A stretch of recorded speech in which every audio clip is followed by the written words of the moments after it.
Bonjour à tous, je m'appelle Anouk et je suis animatrice nature. Alors moi j'adore aller découvrir les paysages, la faune et la flore près de chez moi, et notamment avec un guide, mais parfois malheureusement ça donne ça. Oh, regardez dans le ciel là. Ah oui, ce n'est que la facette, hein, ça. Ah, on voit très bien en jumelles. La main des rémiges et les tarses, qui sont bien pâles et qui les distinguent des autres incubitriformes. Hein?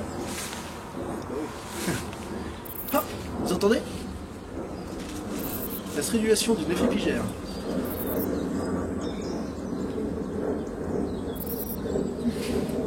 Et quand c'est moi qui interviens dans les écoles par exemple, eh bien je me rends compte que c'est pas si évident que ça de transmettre sa passion. Alors les enfants, on va voir si vous avez suivi. Comment il s'appelle cet oiseau-là? Moi. Oui? Un oiseau? Oui. Alors je me suis dit que ce serait sympa de donner une forme un peu nouvelle à l'animation nature, et depuis peu, je propose des balades nature contées. Un peu luisante et beaucoup plus rigide que les autres feuilles. Alors pour résumer, les balades nature contées, c'est un contenu scientifique éducatif, mais le tout assez romancé et qui nous permet de retenir souvent des petites anecdotes sur le nom scientifique latin ou les caractéristiques physiques et comportementales des espèces, et le tout dans une ambiance assez poétique et insolite. Dans les rues de l'été, le pivert. Et dans l'idéal, j'aimerais m'adresser à un public plus large, notamment dans les établissements scolaires et de loisirs, avec 2 outils éducatifs.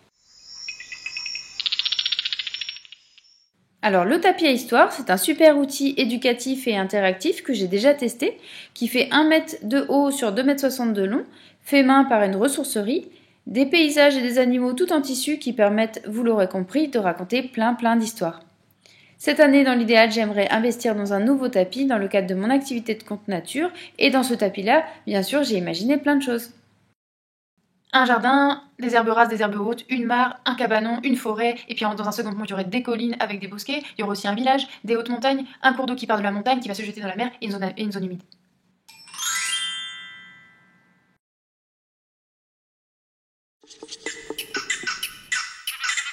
Et quand je suis à la recherche de contes sur la nature, eh bien je ne trouve pas forcément mon bonheur. Alors parfois j'en invente.